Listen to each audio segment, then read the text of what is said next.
ធ្វើម្ហូបថ្ងៃហ្នឹងជំទាស់ចិត្តប្តីខ្ញុំក៏មកឲ្យខ្ញុំនឹងស្ងោរជ្រក់សាច់ជ្រូកប៉ុន្តែខ្ញុំទៅជាស្ងោរតាយ៉ងចេកវិញហើយស្ងោរតាយ៉ងចេកថ្ងៃហ្នឹងក៏រៀងឆ្កងដែរព្រោះដោយសារតែខ្ញុំស្ងោរជាមួយនឹងសាច់3ជាន់ណាមួយអ្នកលក់គាត់មកលក់ម្ហូបអត់មានសាច់អីទេនៅសល់តែសាច់3ជាន់នឹងឯងម្ល៉េះហើយក៏ខ្ញុំធ្វើទៅតាមនឹងទៅស្ងោរតាយ៉ងចេកអញ្ចឹងបើសិនជាបានឆ្អឹងជំនីឬក៏ជើងជ្រូកអាហ្នឹងបើវាត្រូវជាតិគ្នាឆ្ងាញ់ប៉ុន្តែខ្ញុំថ្ងៃហ្នឹងស្ងោរជាមួយសាច់3ជាន់ហើយបើនិយាយពីសាច់3ជាន់គេនេះវិញឡងល្អបងប្អូនហើយក៏ឃើញសាច់3ជាន់ហ្នឹងឃ្លានច្រាមប្រហុកញ៉ាំបាត់ហើយសាច់ជ្រូក3ជាន់អញ្ចឹងបើយើងយកទៅឆាក៏ញ៉ាំឆ្ងាញ់ដែរប៉ុន្តែគ្រាន់ថាមិនសមវិញខ្ញុំទៅតែឆាហើយទេហើយណាមួយអ្នកលក់គាត់មកគាត់ឲ្យជួយប្រហែលតាយ៉ងចេកគាត់ផងដោយសារតែតាយ៉ងចេកហ្នឹងនៅសល់ឡើងមួយថ្ងៃហើយឡើងធំប៉ុនក៏ផ្លូវនៅសល់ត្រឹមតែប៉ុនកដៃទេព្រោះដោយសារតែបករហូតណាមួយនៅឃើញអាណិតគាត់ដែរពួកឯអ្នកលក់ហ្នឹងគាត់ស្រួលមួយខ្ញុំមកបងប្អូនហើយបន្លែប្លុកអីថែមឲ្យយើងរហូតធម្មតាទេបងប្អូនហើយលក់បន្លែតែយើងលក់សល់គឺវាខូចវាខាតចឹងឯងបន្លែខ្លះទៅក៏រលួយចោលណាមួយគាត់មកលក់ថ្ងៃហ្នឹងបន្លែស្ងោរអត់មានអីក្រៅពីតាយ៉ងចេកទេ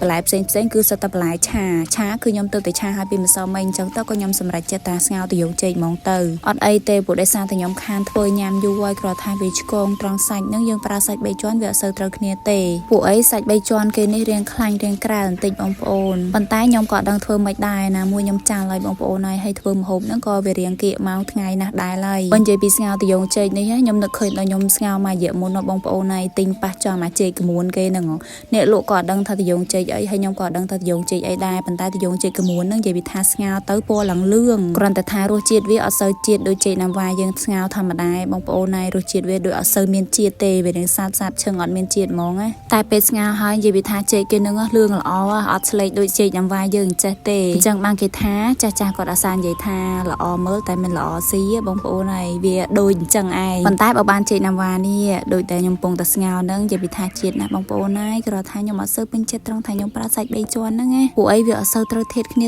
ទេ